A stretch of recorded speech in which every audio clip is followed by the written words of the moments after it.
What's up, everybody? Welcome to episode 7 of the Ice Earned podcast, the podcast talking all things PWHL. My name is Heidi.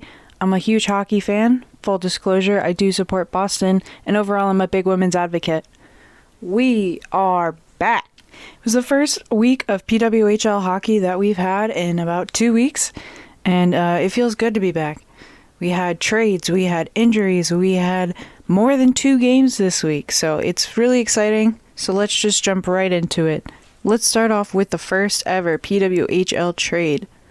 Sophie Jakes from Boston moved to Minnesota in exchange for Susanna Tapani and Abby Cook. In my opinion, I think it was a very even trade. I think everyone's going to say, oh, this side won, this side fleeced the other side, vice versa. But I think, to be perfectly honest with you, it's a good trade. I think Jakes is a strong defensive player and was definitely an asset to Boston in that sense.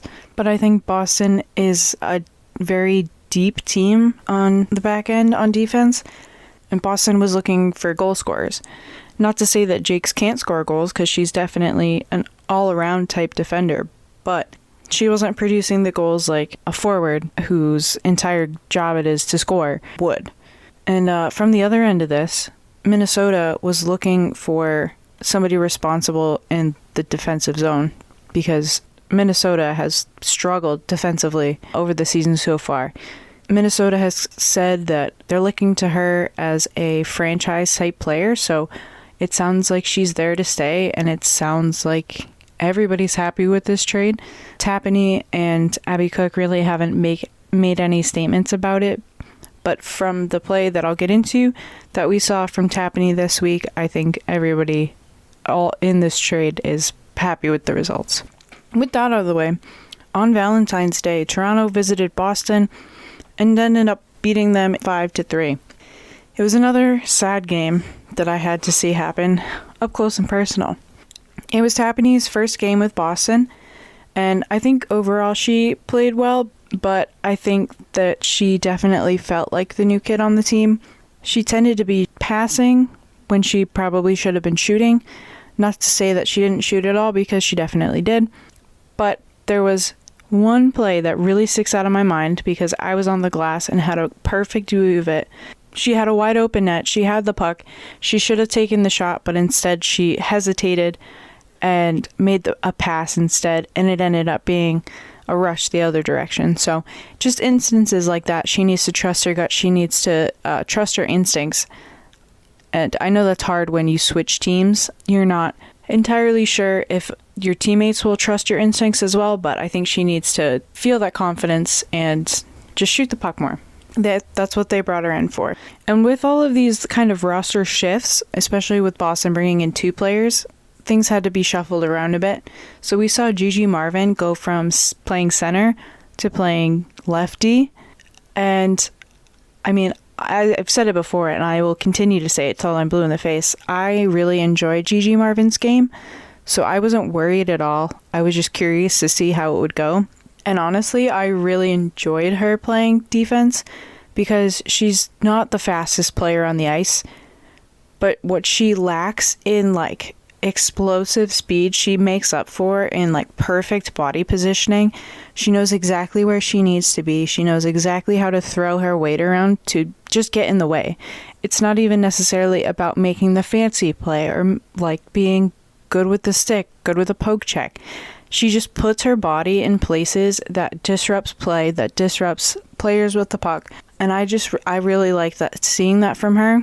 Having watched her in games before, you could almost see her brain be in a different gear than it was before. Like when she was playing center, she was thinking a certain way, and then seeing her play on defense, you could see it adjust.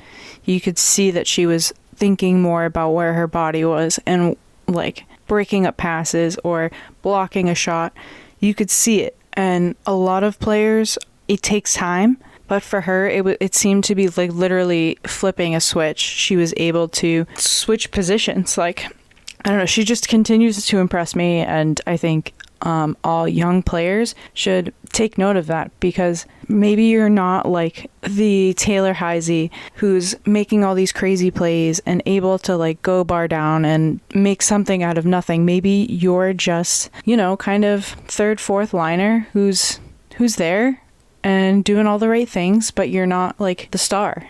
Not everybody is going to be the star. Sometimes what it takes is being that player who can play anywhere in any situation and play it well.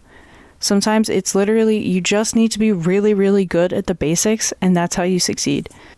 Now, I went to this game with a coworker, and this coworker plays beer league hockey, and she loved watching, loved in quotation marks because she is also a Boston fan, loved watching Rodeo on Toronto.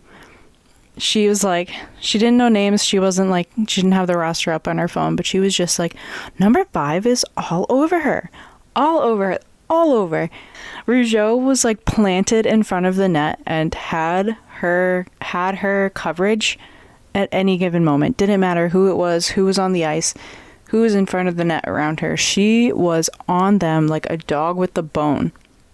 And I mean, there were a couple of moments where she probably should have been called for cross-checking and got a little bit carried away trying to get people out of the front of her net. But like, she was, again, in perfect position. She was ready to defend. Sarah Nurse's opening goal was kind of funny. It kind of looked accidental almost, but it's a good lesson in why every coach and every player will just tell you, like, just throw stuff at the net. Just throw it at the net. If you have a shot, take the shot, even if you think it's a bad one. It's because you never know what can happen. You never know what can happen. It was not a pretty shot. It just goes to show that good things happen if you're doing all the right things. And all the right things include throwing stuff at the net. Sometimes when you throw spaghetti at the wall, some of it really does stick. I've kind of harped on them all season for this, but I think Boston's power play is still definitely struggling. They're very stagnant, like they don't move a ton. They're throwing routine shots. They're not getting creative. Pretty much all the shots that they had in this game were just easy routine saves, and that's really not what you need in this league with as many incredible goalies as we have. So you want more shots, but you want more quality shots. You don't just want like pizzas thrown into the goalie's gut. You don't want like an easy glove save every single time. No, you want the tricky ones. You want your goalie having to be athletic to make saves. And that's just not what the power play is doing because they're so stagnant. They're not creating the weird chances, the bounces, that kind of thing. Another player who had a great game, in my opinion, was Jamie Rattray. She was, I can't even necessarily explain it to you in words, but she was everywhere on both sides of the puck. She was just everywhere. She was making smart passes. She was good in her positioning. She was making good poke checks. She wasn't just throwing her passes to nowhere. She was connecting tape to tape. And not to say that she's like a super roller coaster type of player that's up and down, but she's a player that will kind of have flashes like this and then kind of just go back into the woodwork a little bit. Like I said, not to say that she's like underperforming at all, just a little bit quieter. So it's always great to see her when she is having a really good game. Another thing that I noticed in this game was that Jessie Compher seemed to be playing really angry. I can't figure out why. I don't remember seeing any crazy plays against her. I don't remember her taking any bad hits or checks, or I don't even remember seeing anybody like chirping or talking to her, let alone like chirping her. But she was running around like really, really angry. Like she took 2 bonehead penalties because she just let her anger get the better of her. And for the life of me, I can't figure out what it was. Maybe she just woke up on the wrong side of the bed. Everybody has bad days.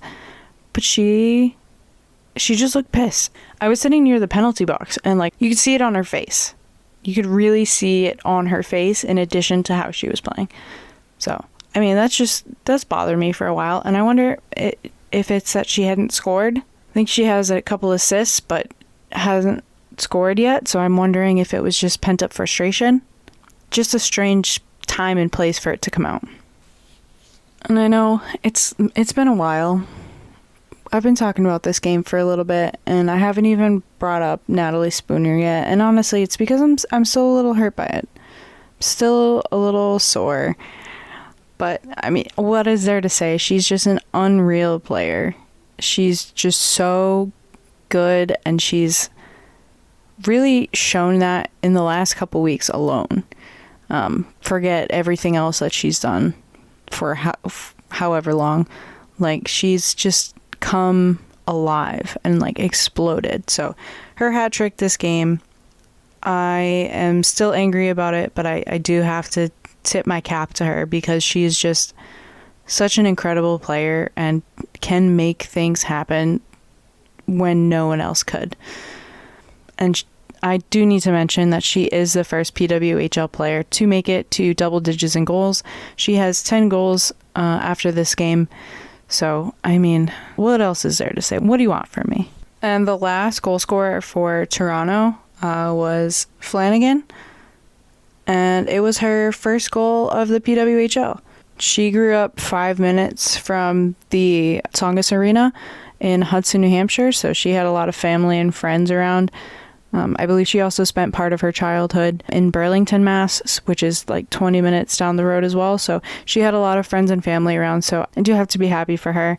I live not far from Hudson, New Hampshire either. So I can appreciate a local gal doing big things. So congratulations to her. And the last thing I want to talk about here is there were a couple of weird like injuries or just weird moments. The first of which being Toronto, one of Toronto's players had broken a stick, and it must have been on like a slap pass or something because it like snapped kind of near the top of the stick and it flew in the air and hit Rodeo like straight in the neck, right under the cage. I've never seen anything like that happen, let alone 20 feet in front of me. I don't know if it hit the cage, but it really looked like it hit her square in the throat. So, and she was out for a couple of minutes, but she came straight back to the game. So I'm glad nothing seems to be longer term than that. It was just one of the strangest and honestly kind of scary plays that I've ever seen.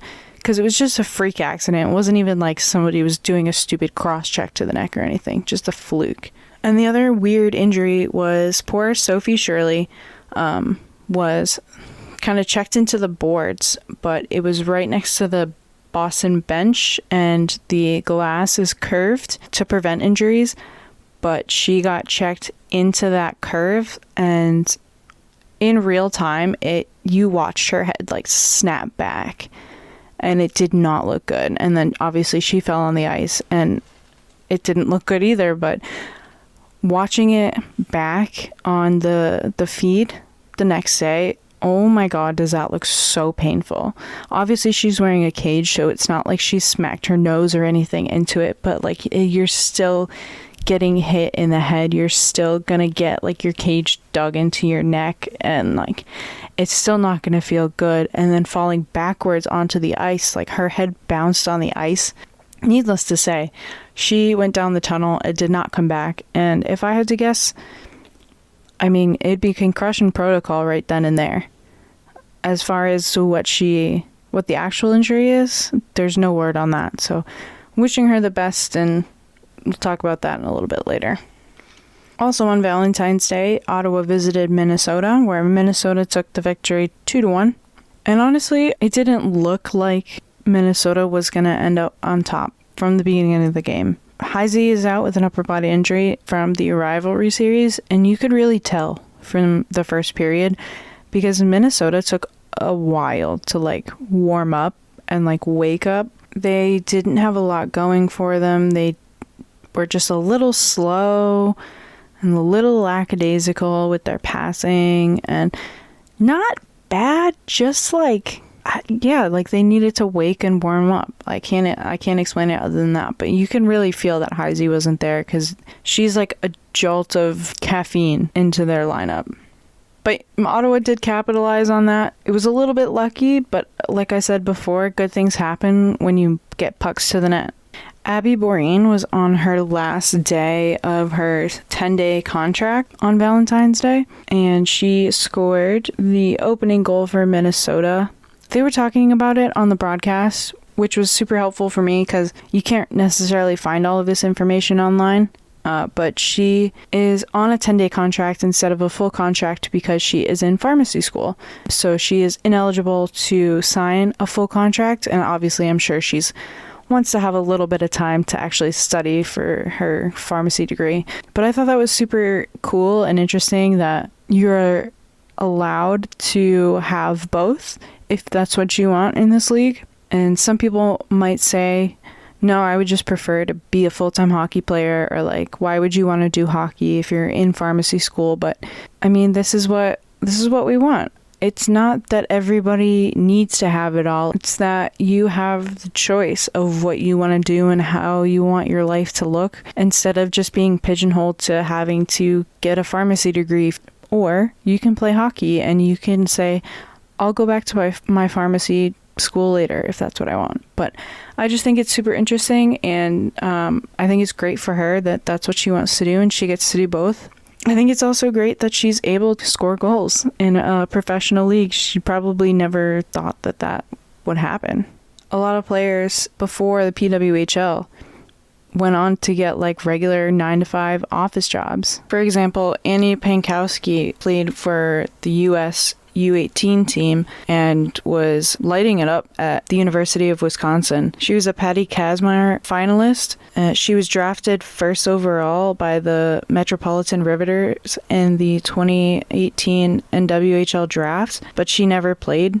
She played for the PWHPA program that happened in between like 2019 and 2021. She took part in the couple of All-Star games that those ladies participated in. But in the end, she decided that she was going to become a veterinarian. And a lot of players kind of took stock of what was around them and said, I'll go with the more guaranteed option, which is totally respectable. And I mean, obviously, I would love to have seen Pankowski come back. I've been a follower of hers since, I don't know, like 2015 or something like that. But yeah, I mean, she competed in 3 world championships. She won 3 gold medals with the USA in 2015, 2016, and 2019. So yeah, I think she would have been a real asset to the PWHL. But at the end of the day, like, everybody's got to do what they think is best for them. And this is just what happens. But Braedon was not settling. She did score a goal, and she has another 10-day contract left for whenever she wants to re-sign this season. Sophie Jakes, as predicted, was a great pickup and was immediately effective for Minnesota. She had her first assist with the team. She was playing power play. She was point man on the power play. She's, I think, exactly what they were looking for, exactly what they needed. They needed somebody who could score, but was also defensive-minded and could be that tactician, be the future, too. On the other side of the ice, Emryn Smashmeyer was so calm under pressure. There were so many moments where Montreal was just all over her, and there were scrums and shenanigans in front of the net, and she was just cool, calm, collected, did her thing. Obviously, she didn't get the win, which is unfortunate, but I think that she is so much better than score sheets would have you believe. The Ottawa standings would make you believe. Like, just from numbers, I think watching her is so frustrating because most of the time it's not her making huge mistakes. It's just opportunistic. Yeah, it's just frustrating. You want her to get a win eventually. This poor woman is like playing her head off for her team, and they're just not getting the results, which is unfortunate and frustrating. But I really respect how calm she is, because you never know with goalies. Sometimes they can be that zen, but sometimes they can be a snapshot. As the score kind of suggests, it was a very defensive-minded game. Total shots were 24 and 24. Most of the shots happened in the last period, and this is a low shot game for the league in general. Neither team really had too much extended zone time. The difference really was just that Minnesota was able to capitalize on what little zone time that they did have. Like, Flaherty's goal was just a one-timer that happened to go in. Like, it was opportunistic. It was quick. It was exactly what it needed to be because these teams were so evenly defensively matched. This kind of leads into the question of what's Ottawa's problem then?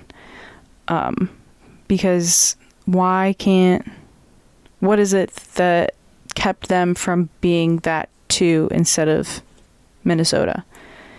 And I think it comes down to their team needs a game breaker. And on paper, there should be quite a few.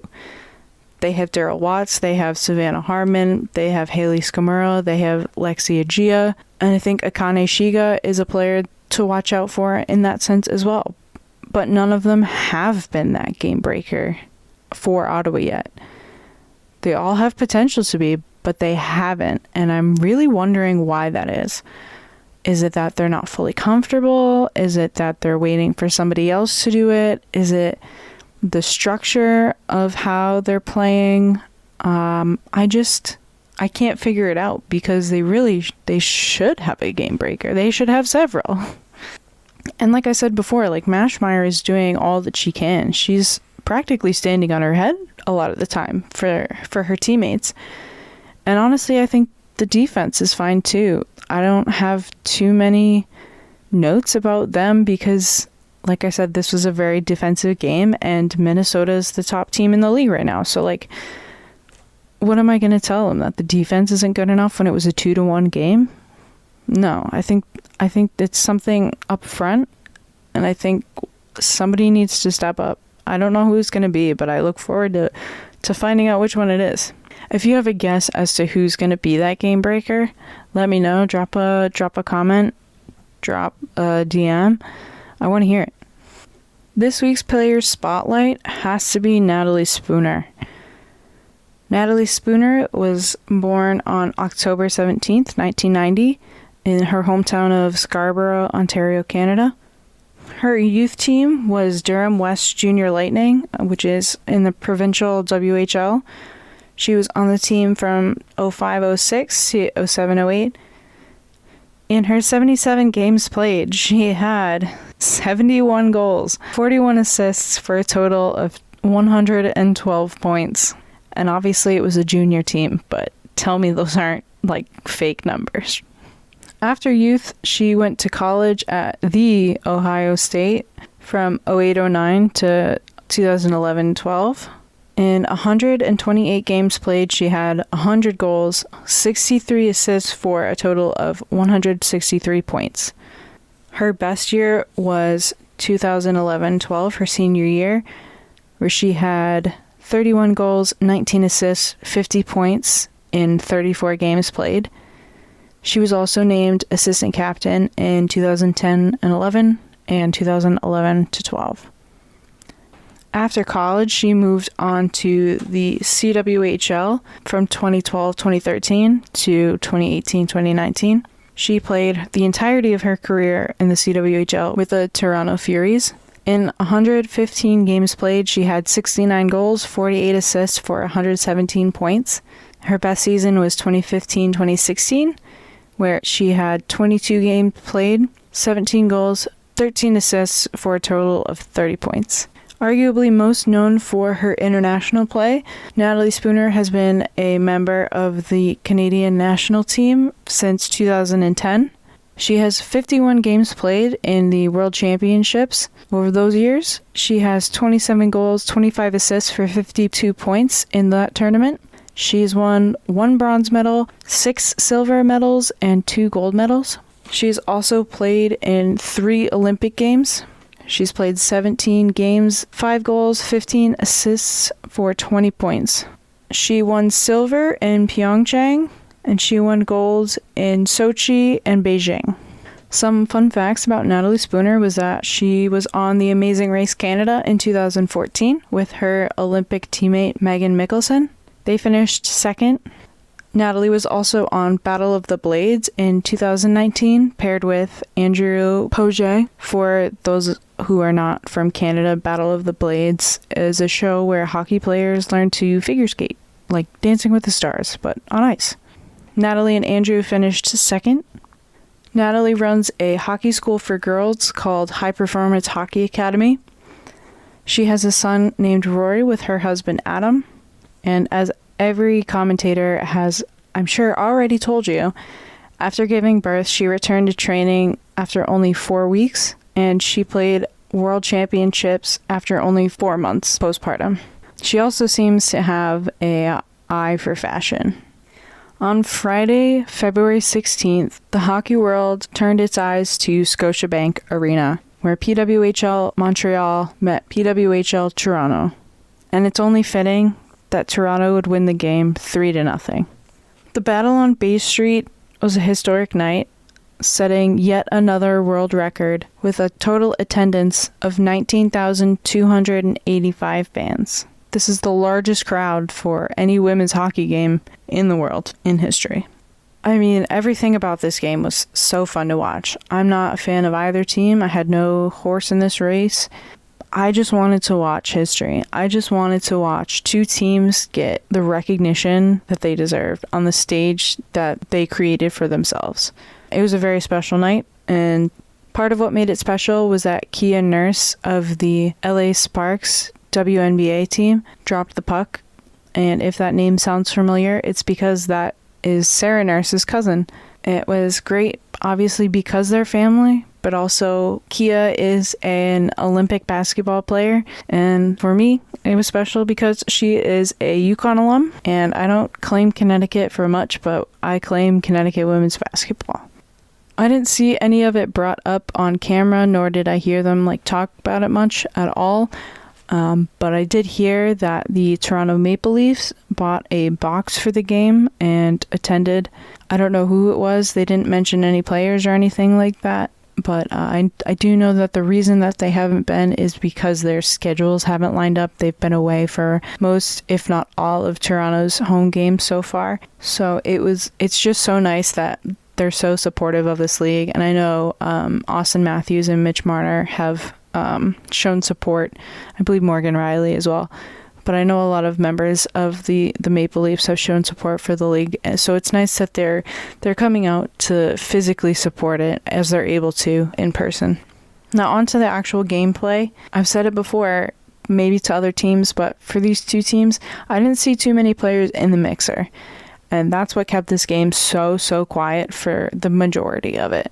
There weren't a ton of players getting in front of the opposing goalie and causing a screen and getting those rebounds and trying to get those greasy goals. It got better as the game went on, but still not too many. So I think both teams could work on that. It was another great defensive game. The shot totals were pretty low, and because they did a great job and because players need to be in the mixer to score, Jessie Comfer had a very greasy goal. She was right in front of the net and just battled through it to get her first of the season, and it's why I'm always harping on positioning, because good things happen. The thought that I had by the third period was Toronto was kind of like an old car, where it's kind of hard to start, a little bit slow to start, but once it's going, it's going. And I don't mean that just for this game, I mean for the season. They really struggled straight out of the gate, but especially after the break, they've just been humming. Campbell's on her fourth straight win, third in a row. She had a shutout. They're just cruising now. So it'll be interesting to see if they can continue this or if this is just a spike in the middle of the season. The third period, in addition to having more goals, also got a lot more physical. At one point, Nurse threw a hit on Keppel, and it really almost looked like a shoulder to the head. It was a very borderline hit into the boards that I probably would have called just to be on the safe side.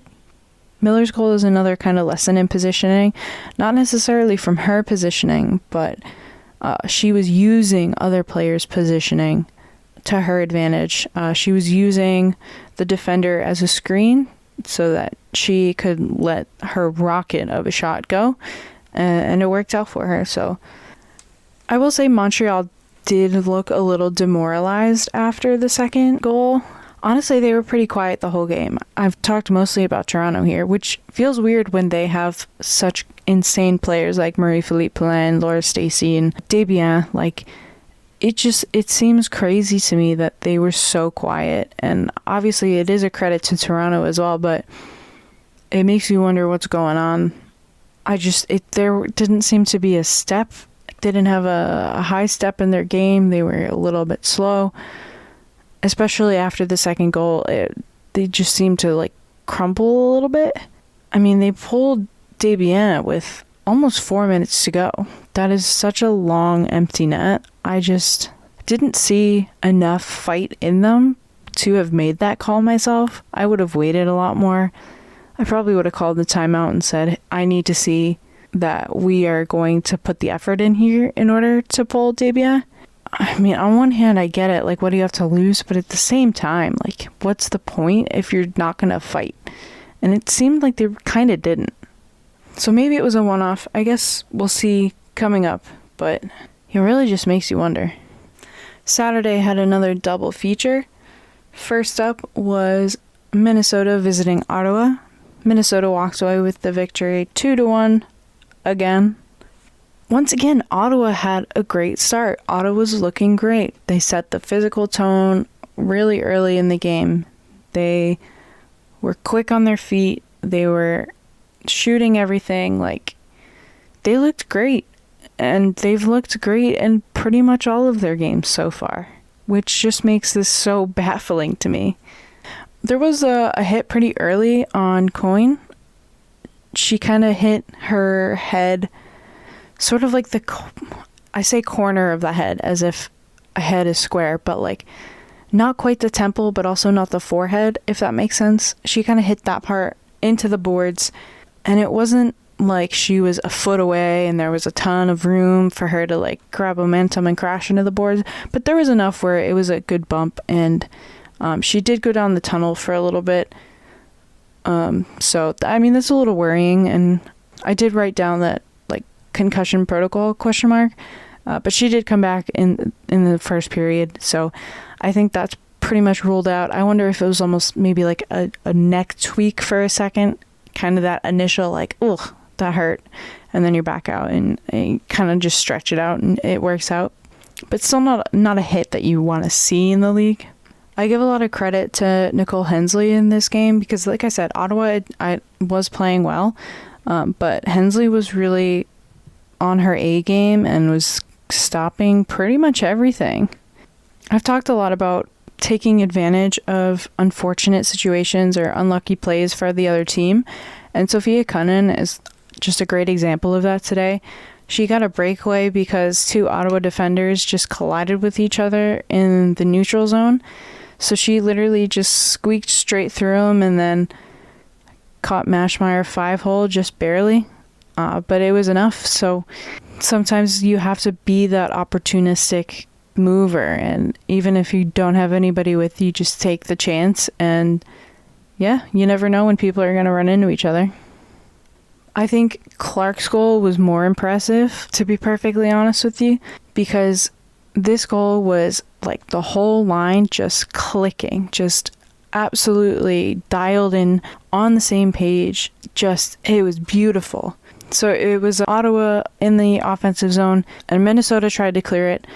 One player kept it in the zone, didn't catch who it was, with like not just about the butt end of her stick. And then Hughes got a pass. Hughes passed it to Bouillet. Bouillet passed it to Clark, who was right in front of the net, and easy just like tap in goal. It was poetry. Like, it's exactly what you want to see. It was like part opportunistic, but also just smart plays, smart positioning, smart passes, because Bouillet also could have shot that, but she saw that Clark had the back door empty. Like, nobody was on her. She had a clear shot. So it was just beautiful to see a whole line work together like that, because I mean, some people say like, oh, second assists don't count, but I think like the third assist really counted in that. The keeping it in the zone really counted for that goal. So really big credit to that line. Unfortunately, I do have to kind of harp on their defense for a second, because why on earth would you leave Grace Sumwinkle uncovered for a split second even? But she was like right in this almost the exact same position that Clark was, and just uncovered. So it was a little baffling to me. I mean, good for Minnesota to capitalize on that situation, but so Mashmeyer didn't get pulled until there was like just about a minute and a half left, which is so late. And I get wanting to have the zone and have control and stuff, but like, I mean, that's so late. I think Ottawa had the fight in him, unlike Montreal did when they were playing Ottawa. So I would have, maybe just lit a fire. I don't know, man. I was just so late. I'm a little surprised. But yeah, in the end, Minnesota just kind of squeaked out that win. And again, it's surprising because Minnesota hasn't really shown that they're as dominant as they were in the first quarter of the season. So you gotta wonder, is it like a fluke? Are they just lucky? What is it? And by the same coin, what's up with Ottawa? Are they just really unlucky? Because they're fighting. It's not like they're rolling over and just giving up. This league just kind of leaves you scratching your head sometimes. And the last game of this week was also today. New York visited Boston. New York took the win 2-1 in overtime. The only overtime of the week somehow. New York definitely had the better start. It wasn't Boston's best start, but it was also better than Wednesday. They were a little slow, but not as slow as Valentine's Day was. New York had also had so much more time off at that point. They hadn't played this week, so maybe it was just the extra rest. Maybe Boston was a little tired from the other day. Who knows what it was, but they did have the better start. Boston also had a bunch of line changes. It was Abby Cook's first game in with the team, first game playing with the team. Amanda Pelkey was out, and because Sophie Shirley is out with an upper body injury that we'll talk a little bit about later, Sam Isbell had her first start with Boston as well on her birthday, so happy birthday to her. Overall, I saw a lot of good play. It was a very entertaining game to watch. There were players in the mixer, so I always love seeing that. Boston especially has improved there, which is really nice to see because I've been saying it every single week. To that end, New York's goal, which was the only goal for 58 minutes of this game, was because there was a scramble in front of the net and they just capitalized on that scramble in the mixer. I just don't know how many more times I can say it.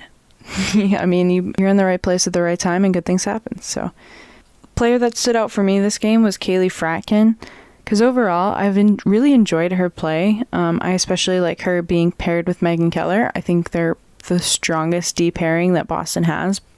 I mean, Boston's defense is great, but I think they're definitely the strongest two that we have. And it was nice to see them paired together. But one thing is that she just needs to be careful of the penalties that she takes. She's not way out there for penalty minutes by any stretch of the imagination, but I think there are some times that the penalty is better not taken, if you know what I mean.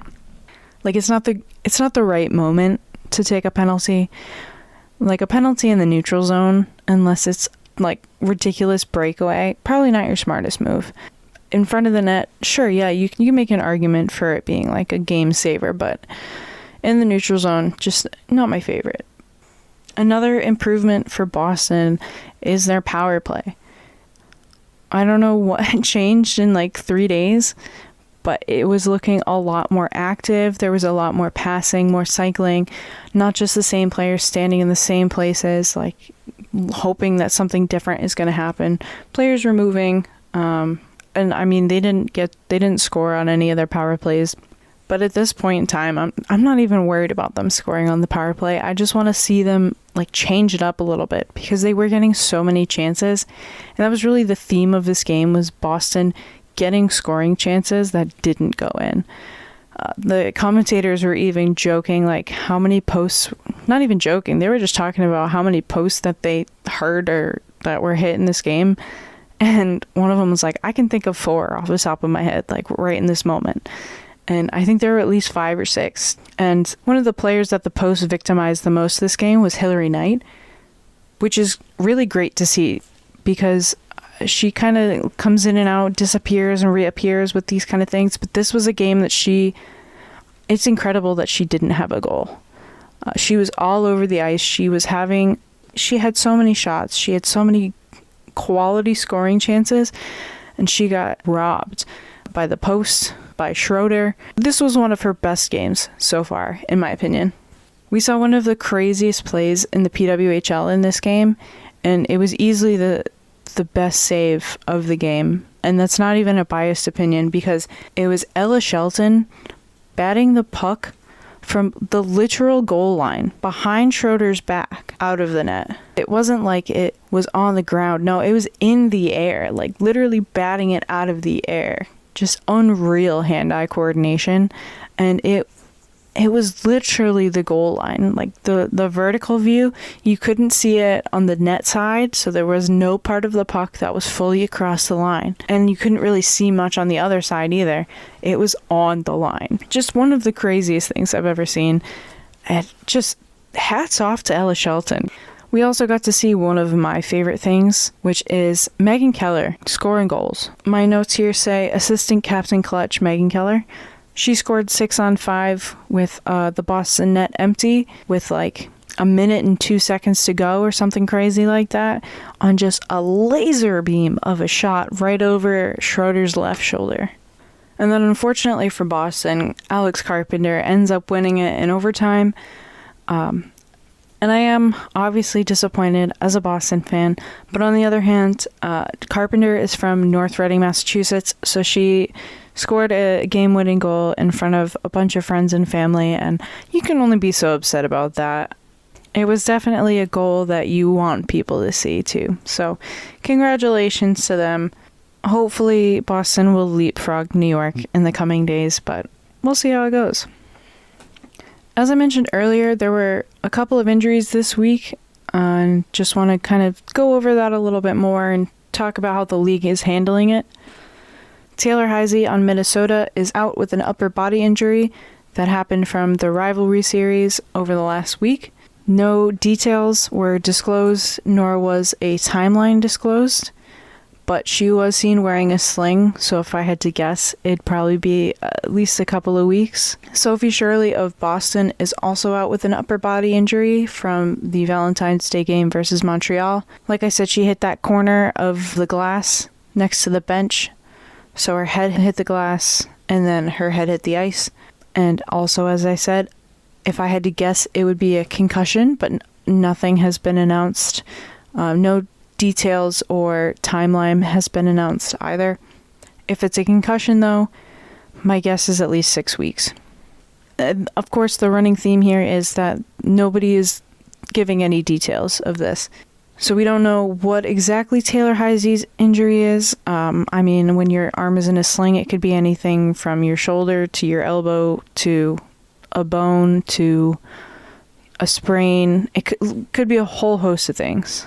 And with Shirley, it could be, like I said, it could be a concussion, or it could be a neck issue, it could be a back issue, or it could be a shoulder issue. Maybe it's not even having anything to do with her head.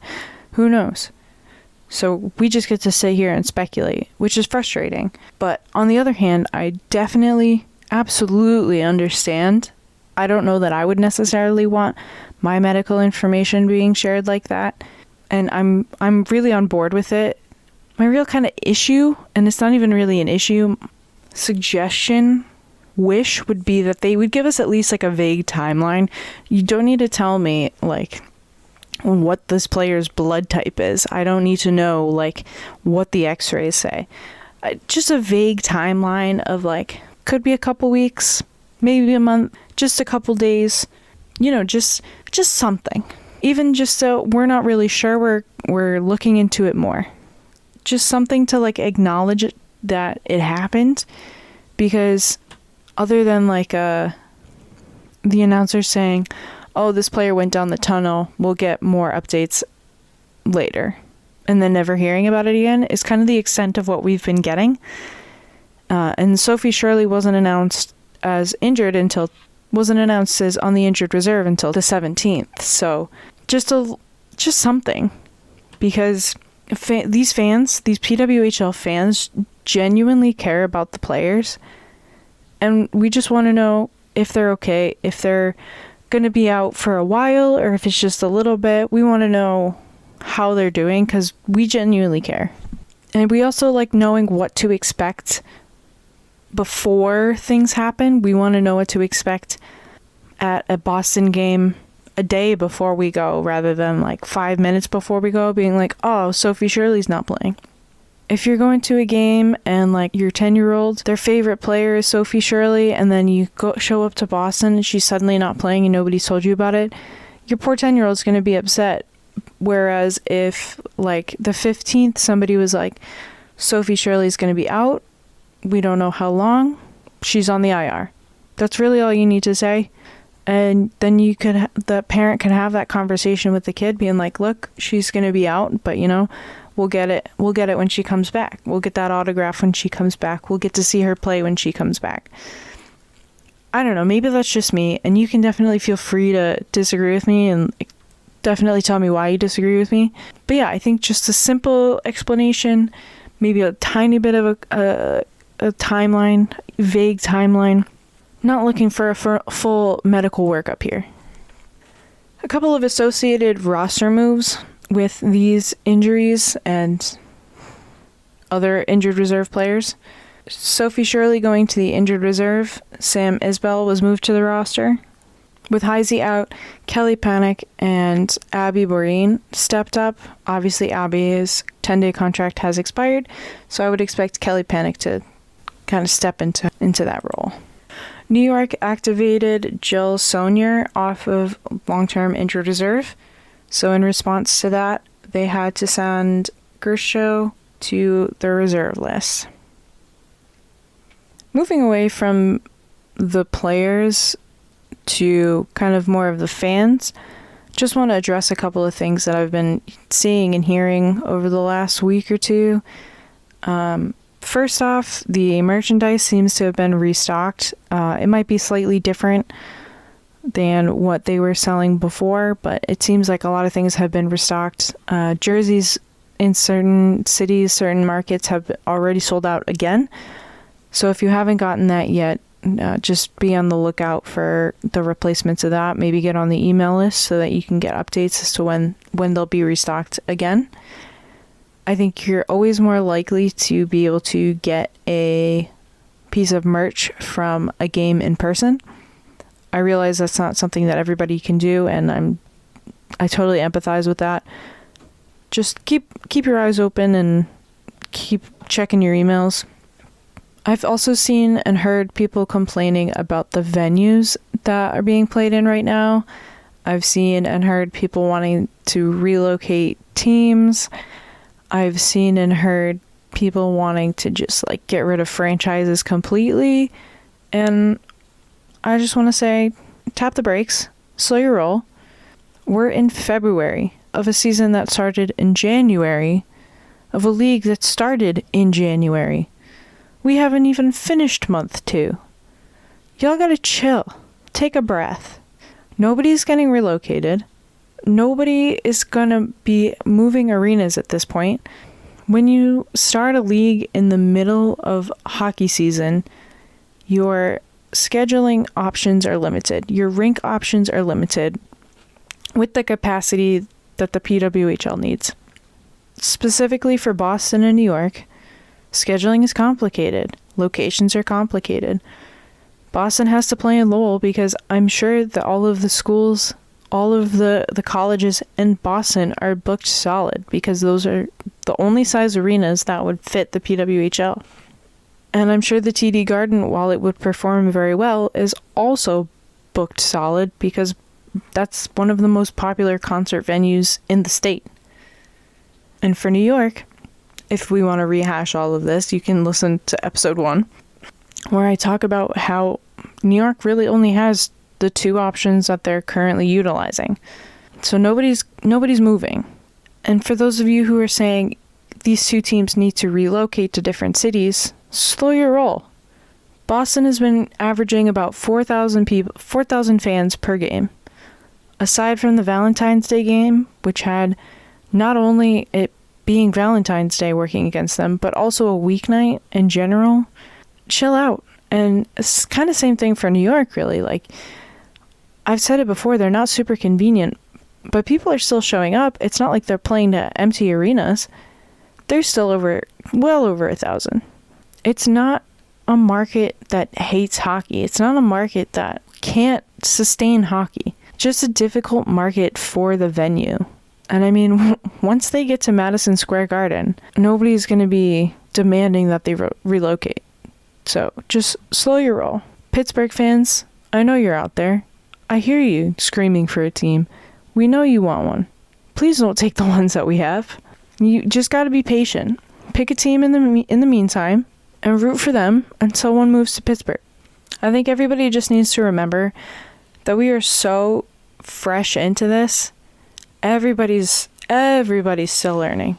Everything is open for adjustments, but we can't make like earth-shifting moves so quickly, so early. That's like pulling your parachute before you've even fully jumped out of the plane, I guess. And I know we're all dying for expansions. And I know that I've talked about like where I would like to see expansions and like what cities would do well.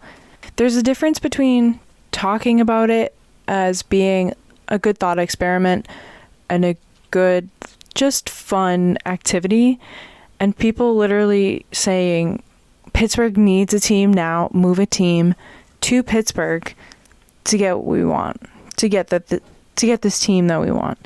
And I respect it. Like, I can't imagine living in a market that didn't have a team, but at the same time, it's like, this isn't a case where instant gratification is possible. I mean, this league was thrown together in 6 months, but it's not like they can materialize funding and space and all of this stuff in 1 month. They can do some impressive things, but they physically cannot pull this one out. So everybody, I'm just slow your roll, be patient, enjoy what we have. And I know there's a lot of people with me out there having a great time, even if there's no team anywhere near them.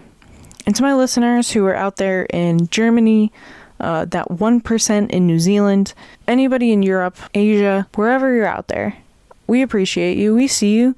We see you supporting this league from all the way out there.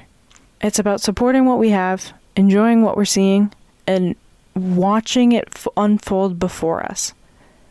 Watching history be made in front of us. So, all that to say, I'm having a great time. I hope you're having a great time. I'm sure everybody noticed that the theme was a little bit different today, and I have Braedon to thank for that. He added some drums to the track, and I think they sound great. So shout out to Braedon, and shout out to the unofficial PWHL Discord that Braedon is involved in. If you're interested in joining the Discord, you can find the details in the subreddit, or you can reach out to ask me, and I'll get you the link. Just want to mention really quick that a couple of members of PWHL Boston attended Lowell's Winterfest this weekend, which was super nice. I got the opportunity to go to the meet and greet with them on Friday night, and it was Taylor Winskowski and Cheyenne Darkangelo. They were so nice, signing whatever anybody wanted to sign. I brought my mini stick, my famous mini stick that was on Nessun, and they had little papers to sign. But yeah, they were really nice. I very awkwardly hawked the podcast to them, and Taylor Winskowski had actually seen my little phone sign trying to self-promote at PWHL games before and recognized it, so it was just super nice. And as somebody who struggles with talking to strangers, it was just really nice. They were very supportive and just very nice, and were willing to answer questions. And yeah, it was just nice to have community outreach like that. I encourage you, if you're in a PWHL market, keep an eye out for any community involvement and make the effort, because I think they want to hear how everyone else is enjoying this league as much as they are. So keep your eyes open and definitely attend if you're able. I think that's all I have for this week. So have a great week, everybody. I'll catch you on the next one.